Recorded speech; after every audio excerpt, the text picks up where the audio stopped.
याद है कितनी क्लास में था? याद है?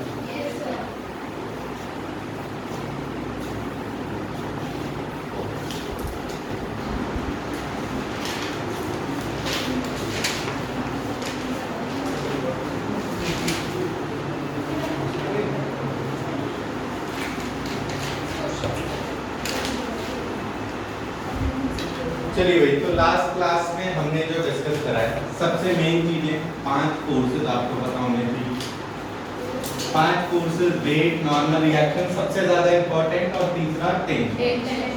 ये ज्यादातर जगह पर यूज आते ही आते हैं, ये 3 में। फिर हो जाता है spring force and last friction को थोड़ा अलग से अभी हम डिस्कस करेंगे, आज ही करेंगे, ठीक है। इसके बाद हमने 3 लॉज पढ़े। 3 लॉज में पहले का कोई मैथमेटिकल यूज तो नहीं है, लेकिन कई जगह पर इसी से हमें पता लगेगा भाई ऑब्जेक्ट अगर रुका है तो रुका रहेगा जब तक एक्सटर्नल अनबैलेंस्ड फोर्स नहीं लग जाता। जो चल रहा है वो चलता रहेगा, मतलब कि यूनिफॉर्म मोशन, वेलोसिटी जितनी है उतनी ही रहेगी जब तक फोर्स नहीं लग जाता, ठीक बात है। तो ये फर्स्ट लॉ था। सेकंड लॉ में हमने देखा, एक्चुअल सेकंड लॉ में ये देखा rate of change of momentum is equal to force आया, जिससे जैसे 2 तरीके के रिजल्ट निकलते हैं, मतलब दोनों टाइप के क्वेश्चंस बन सकते हैं। एक आता है P में, हमने बेटा P क्या चीज होती है? मोमेंटम होता है कि दो चीज का प्रोडक्ट। तो अगर m कांस्टेंट है, v चेंज हो रहा है, तो m into dv by dt that is ma। और इनमें से अगर v कांस्टेंट है, m चेंज हो रहा है। ये m चेंज होने का मतलब क्या है कि मान लिया एक कंटेनर में से पानी बाहर गिर रहा है, तो उसका मास चेंज हो रहा है, कंटेनर आगे जाने की कोशिश। या रॉकेट प्रोपल्शन, रॉकेट में क्या हो रहा है? फ्यूल बर्न हो रहा है, फ्यूम्स बाहर है, मास बाहर आ रहा है, तो इसको आगे को मोमेंटम मिल जाता है, आगे को एक फोर्स मिल। रॉकेट ऐसे ही तो चल, तो भाई उसमें क्या होगा? हमने कहा उसमें v सेम है, मास चेंज हो रहा है, तो v dm by dt, v dm by dt, ये भी लगाया जा सकता है। 2 टाइप के क्वेश्चन आते हैं, ये वाले तो हमने थोड़े बहुत कल करे, आज इन्हीं को और डिटेल में करेंगे, फिर कुछ सवाल इस पे भी करेंगे। ये समझ आ गया? Yes sir. तो डायनामिक्स, अब फोर्सेस एंड डायनामिक्स की बात होगी। डायनामिक्स मतलब मूव कर रहा है या रुका हुआ है? मूव कर रहा है ना। स्टैटिक होता है रुका हुआ, जैसे डायनामिक होता है मूव कर रहा है। तो डायनामिक्स इसका मतलब अब हमने बनाना है जिसमें एक्सेलरेशन नॉट इक्वल टू 0, इस टाइप के सारे कॉन्सेप्ट सीखने। एक्सेलरेशन अगर नॉट इक्वल टू 0 है, इसका मतलब जो फोर्स टोटल है वो नॉट इक्वल टू 0। पहले हमने इक्विलिब्रियम के करे ना सवाल, अब इक्विलिब्रियम के नहीं। अब आगे की बात पे चलते हैं।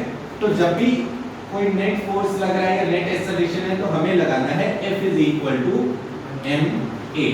और बेटा देख पा रहे होंगे वेक्टर है, दोनों वेक्टर है, इसका मतलब जिधर टोटल एक्सेलरेशन है टोटल फोर्स भी उधर ही होगा, क्योंकि मास कैसा होता है? पॉजिटिव या नेगेटिव? पॉजिटिव। तो पॉजिटिव क्वांटिटी किसी वेक्टर में मल्टीप्लाई करो, मान लिया ये a वेक्टर है, तो ma वेक्टर की डायरेक्शन के बारे में क्या बता सकते हो? इधर ही होगा भाई।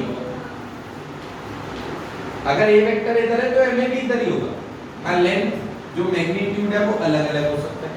a अगर इतना है, ma हो सकता है इससे बड़ा हो, इससे छोटा हो, depending on the value of m। Clear है? इसका मीनिंग ये हुआ कि जो फोर्स है वो भी इधर ही होगा। इससे हमें ये पता लगा कि net force is in direction of acceleration. तो भाई जो नेट फोर्स है वो एक्सेलरेशन की डायरेक्शन में है। नेट फोर्स की बात हो, नेट मतलब हो सकता है अकेला फोर्स लग रहा है तो अकेला उधर पे, 2 लग रहे हैं तो दोनों का रिजल्टेंट, जितने भी लग रहे हैं सबका resultant net force, final net force. Clear हो गया? तो वो हमेशा होना चाहिए एक्सेलरेशन की डायरेक्शन।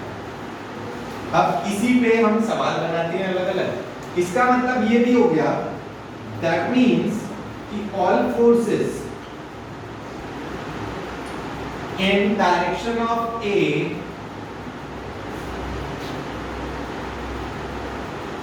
are taken, इनको कैसा ले? पॉजिटिव या नेगेटिव? जो A की साइड फोर्सेस हैं उनको प्लस में ले या ऑपोजिट वालों को? So all forces in direction of A are taken positive and opposite are taken negative.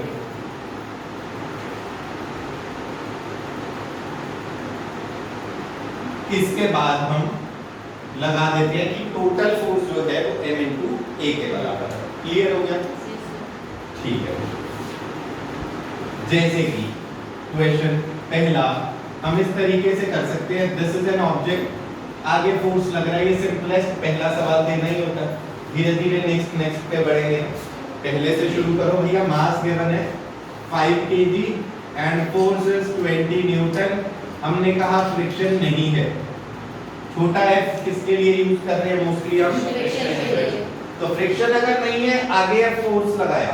वैसे आपसे फिर भी पूछा जाए बेटा इस ऑब्जेक्ट पे सारे फोर्सेस कौन कौन से लगेंगे, मतलब हम फ्री बॉडी डायग्राम बना रहे हैं। तो बेटा सारे फोर्सेस आप पहले से देखना शुरू करेंगे। 5 बताए। पहला लगेगा,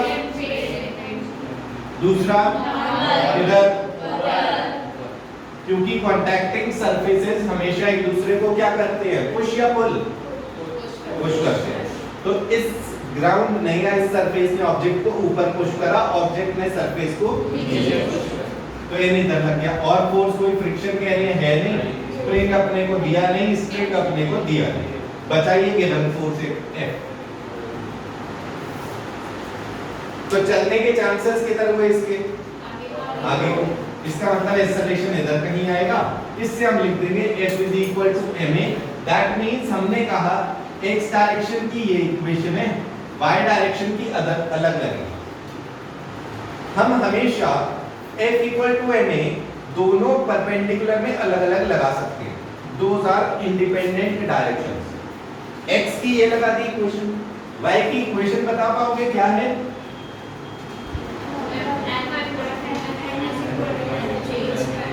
n ऊपर mg नीचे, टोटल में कोई एक्सेलरेशन वर्टिकल में है नहीं, therefore n equal to mg। क्योंकि क्वेश्चन में कई बार n भी पूछा जाता है। जैसे इसी में कहीं कि find normal reaction and acceleration दोनों चीजें। इतना डिटेल में क्यों बता रहे हैं, जबकि देख के ही आपको पता है 20 न्यूटन 5 kg 4 आंसर देख के ही पता है। वैसे फिर भी पहले सवाल में थोड़ा सा डिटेलिंग, ताकि आगे वालों ने कैसे अप्रोच करना है वो पता हो। तो इससे हमें पता लग गया that means 20 is equal to 5a, therefore a is equal to 4 metre per second square. ये एक से हमें समझ आ गया। क्वेश्चन नंबर 2 फिर से वही, या फिर क्वेश्चन यही रहने देते हैं, ये a पार्ट था, ये b पार्ट है। क्वेश्चन यही है, नॉर्मल और एक्सेलरेशन फाइंड करने हैं। इस बार बस आपको क्या दे दिया कि ये ऑब्जेक्ट जो 5 kg का है, इस पे फोर्स इधर लग रहा है, फोर्स एक एंगल पे लग रहा है, दैट इज एंगल थीटा आपको गिवन है 30 डिग्रीज, एंड जो फोर्स है वो आपको दे दिया लेट्स से 20 न्यूटन।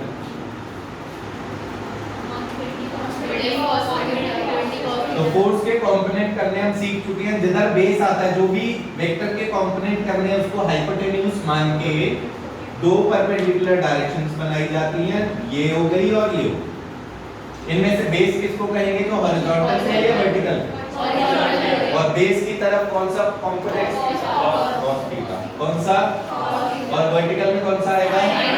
तो ये आ गया बेटा f cos थीटा और ये आ गया इसका मतलब हम बाकी फोर्स भी चलो बना ही लेते हैं।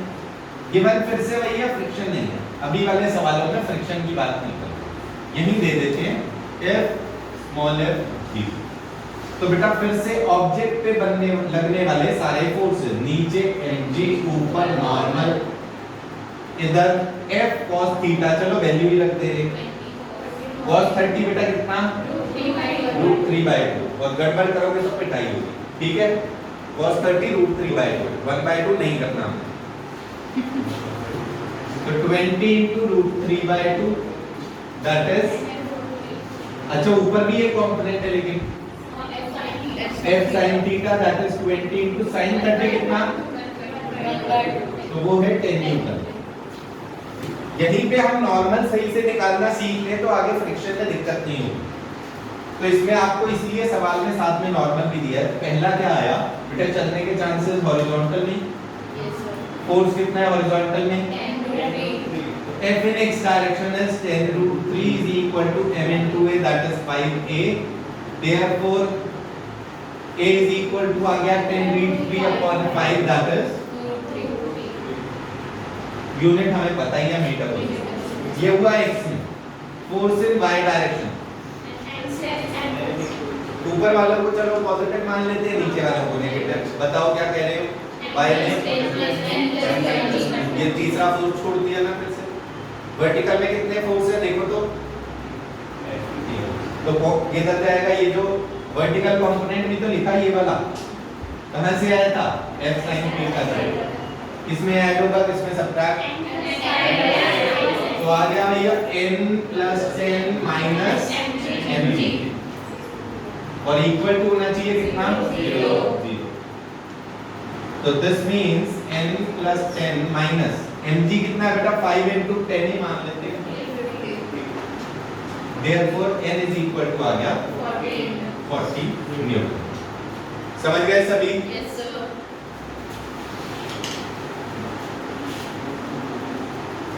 सी पार्ट में आपको दिया फिर से ऐसा ही ऑब्जेक्ट दिया है इस बार, लेकिन एंगल बदल दिया, वैल्यू बदल दी। एंगल दिया बेटा आपको 60 डिग्री, फोर्स दिया है आपको 80 न्यूटन, मास दिया आपको 3 kg। फिर से इसका नॉर्मल और एक्सेलरेशन भी निकालना है। mg normal, f cos theta और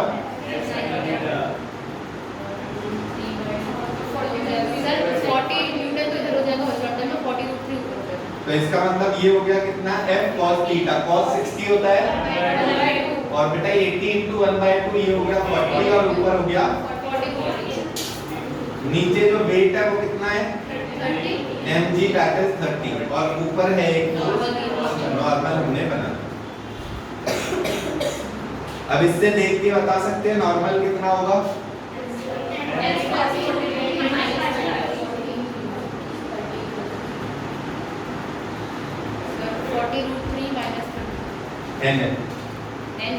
n कितना है? 40√3 - 30। n कितना है? कितना?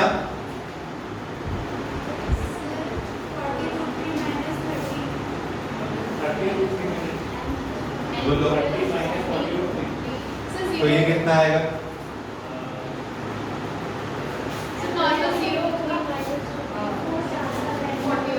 कोई बात, तो इसलिए कहीं पे भी सवाल को बीच में छोड़ना नहीं है, कंसंट्रेशन को कहीं पे छोड़ के आगे नहीं बढ़ना। ऊपर वाला फोर्स ज्यादा है, नीचे वाला कम है, तो क्या होगा? उठेगा नहीं, उठ जाएगा। जब उठ जाएगा तो कांटेक्ट तो बचा नहीं, नॉर्मल कितना? 0। तो बेटा ऐसे नहीं कि देख के ना हमें वैसे मिल रहा था 30 - 40√3 अगर आप लिख के सॉल्व करते, लेकिन ये तो नेगेटिव लग रहा है, चलो 40√3 - 30 कर दो, नहीं, और सही में ऑप्शन गिवन होगा, तो ये मिस्टेक अपने को नहीं करनी। नॉर्मल 0 हो गया। अब एक्सेलरेशन कैसे निकालें? F = ma। क्या एक्सेलरेशन होगा किधर? क्या ओनली x में, ओनली y में, या दोनों में ही कुछ ना कुछ?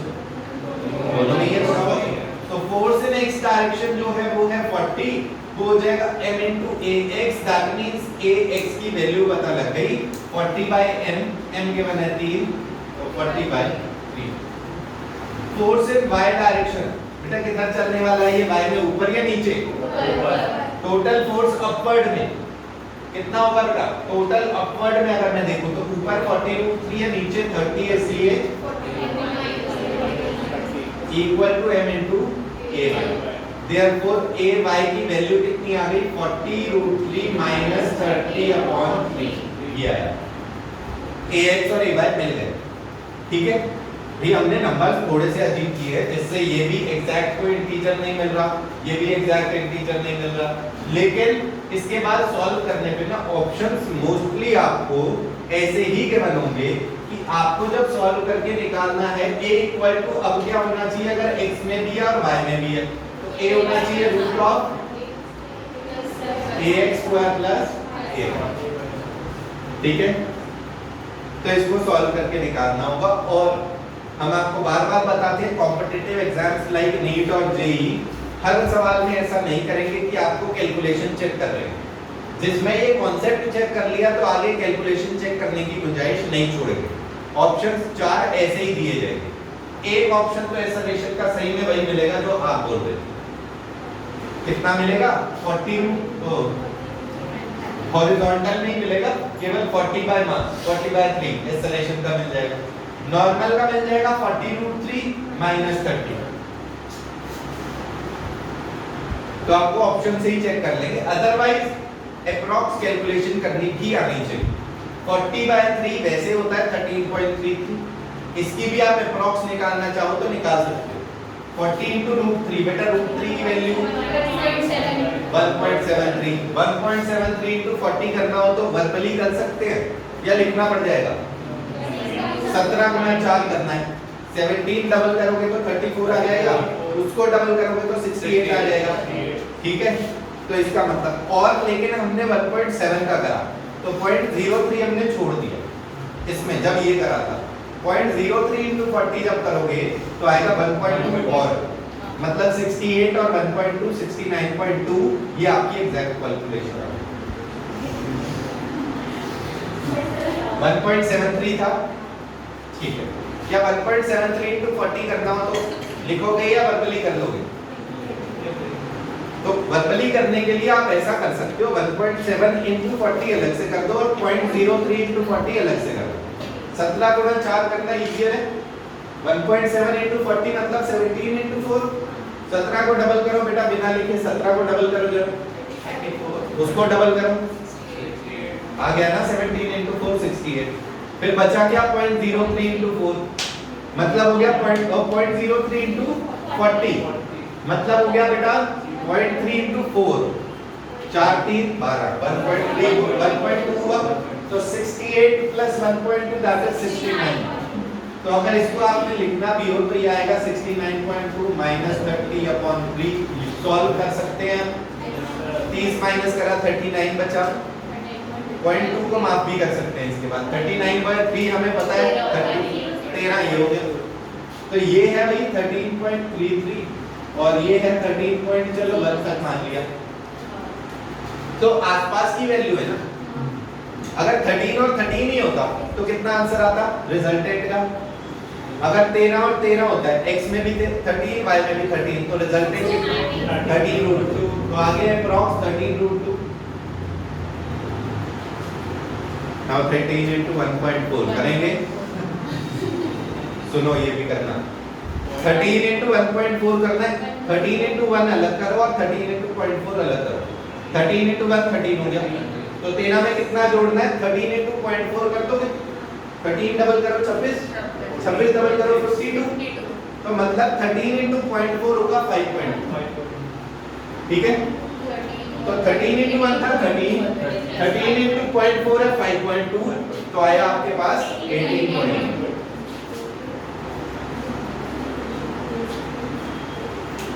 समझ आ गया? Yes sir. तो इसका मतलब अब धीरे धीरे आप फॉर्मूला सीख रहे हो कि हम वो जो कैलकुलेशन एकदम दे देते हैं वो कैसे आता है। हमको नहीं पता कि ये वैदिक मैथ्स है कि कौन सी क्लास की मैथ्स है, पर हमको पता है हम ऐसे करते हैं और ऐसे करोगे तो हाँ बेटर कैलकुलेशंस हो जाएंगी। ठीक है, तोड़ तोड़ के समझ आ गया?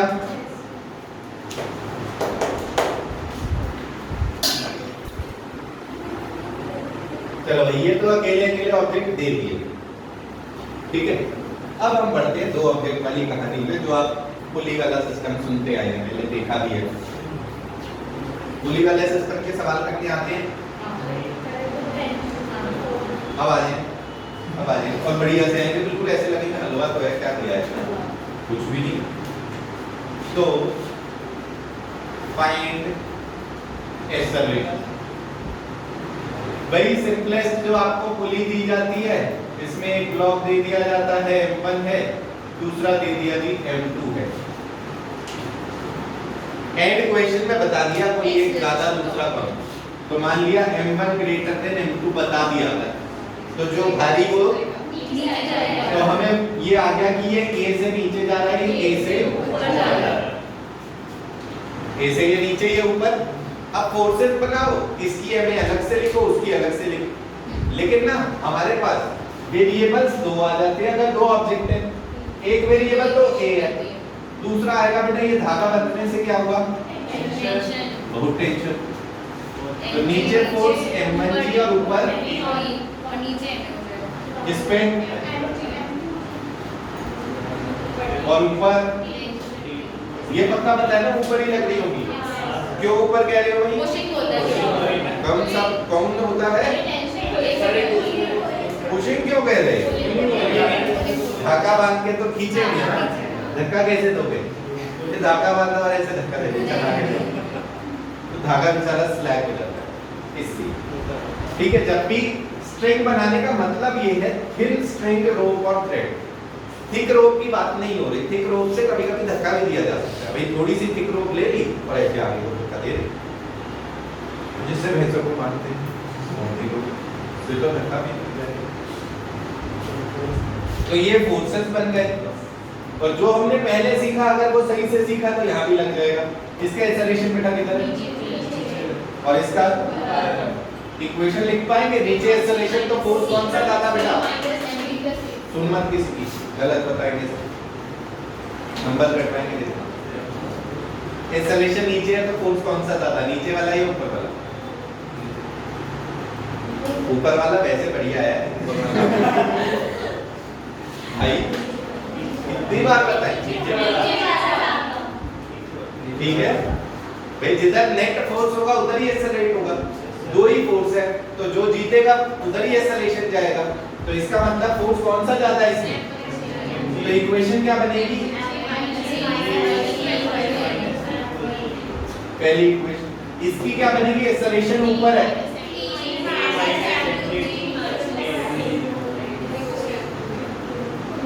भाई दो इक्वेशन है, मासेस तो गिवन ही है, वेरिएबल कौन कौन है? ए और बी। तो दो इक्वेशन दो वेरिएबल, सिंपल बात। दो इक्वेशन दो वेरिएबल, और ये तो दिख ही रहा है, एक में माइनस टी एक में प्लस टी। कैसे सॉल्व करें? ऐड ही कर दो, माइनस टी है इसमें प्लस टी है, ऐड कर दो, टी घर चला जाएगा, अपना ये चाहिए था मिल जाएगा। तो भाई दोनों कर दिए हमने ऐड। इधर क्या बचा? m1g minus m2g equal to m1a plus m2a। तो भाई a कॉमन लिया तो बच गया m1 plus m2। इधर आया है g कॉमन लिया m1 minus m2, a आ गया था m1 minus m2g upon m1 plus m2। समझ आ गया सभी को? बस की बात है। अभी लिखने का भी समय देंगे। दूसरा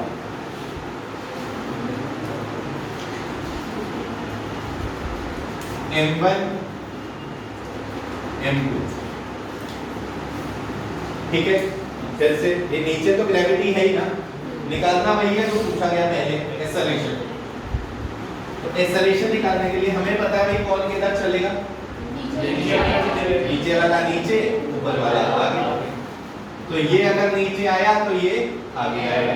और बेटा एक्सेलरेशन की मैग्नीट्यूड सेम है या अलग अलग है?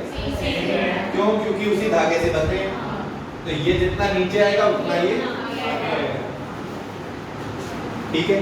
हमने पूछा क्या सवाल? एक्सेलरेशन का मैग्नीट्यूड। अगर हम पूछे एक्सेलरेशन सेम है या अलग है? एक्सेलरेशन का मैग्नीट्यूड सेम था, देख ले, डायरेक्शन अलग है, इसलिए अगर एक्सेलरेशन पूछा जाए तो अलग है।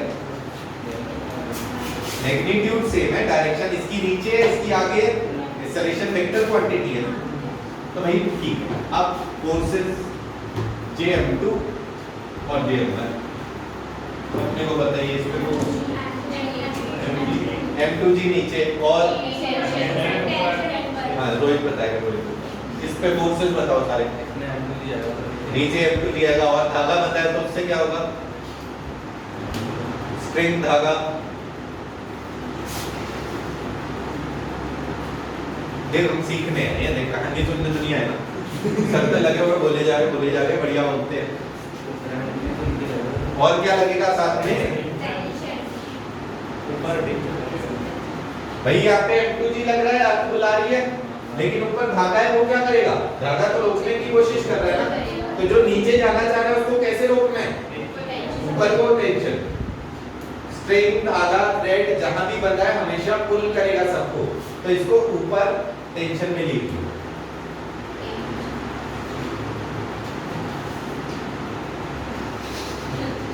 बाकी M1 पे फोर्सेस, M1 पे फोर्सेस चलो सारे फोर्स तो बना ही देते हैं।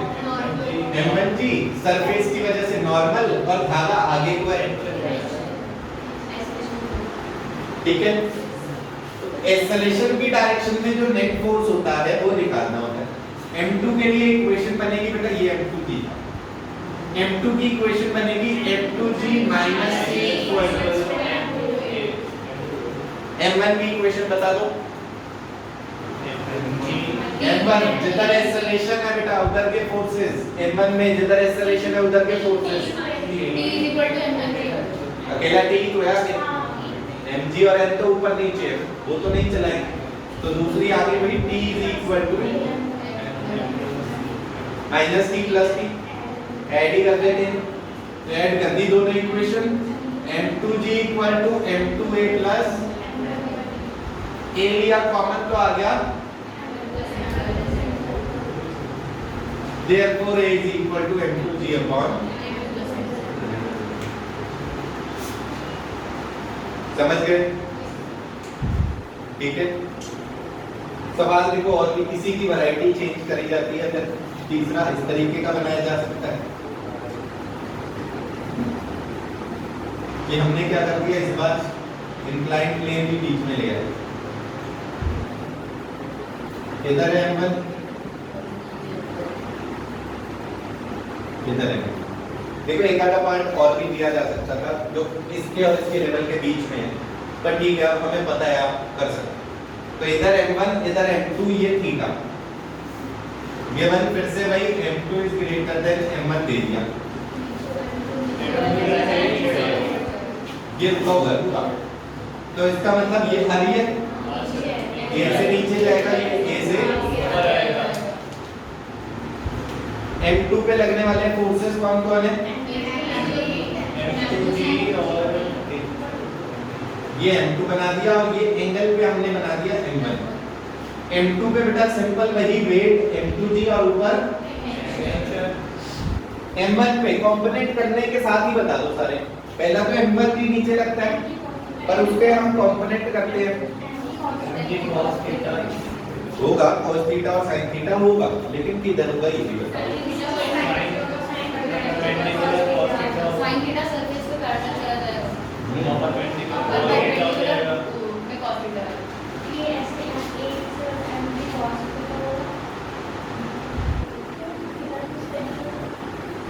mg cos थीटा mg अगर नीचे होता है कल ही कंपोनेंट करके देंगे, mg sin theta parallel to plane mg cos theta, तो भाई इधर आएगा m1g cos theta, m1g sin theta, नीचे को जो इसको चला रहा है ऊपर है टेंशन बहुत सारी और नॉर्मल भी है, नॉर्मल अगर पूछा जाए तो मिल जाएगा n इसके बराबर, क्योंकि ये तो ऐसे चल रहा है, तो भाई दोनों की इक्वेशन लिखनी है, m2 की इक्वेशन भाई ये क्या के कर रहा है नीचे या ऊपर, नीचे, ये m2g है, देखो कितना सुंदर जी है, तो नीचे जा रहा है इक्वेशन बनेगी m2g minus c equal to m1 किधर जा रहा है, ऊपर जा रहा है, अप द प्लेन, तो अप द प्लेन फोर्स कौन सा है,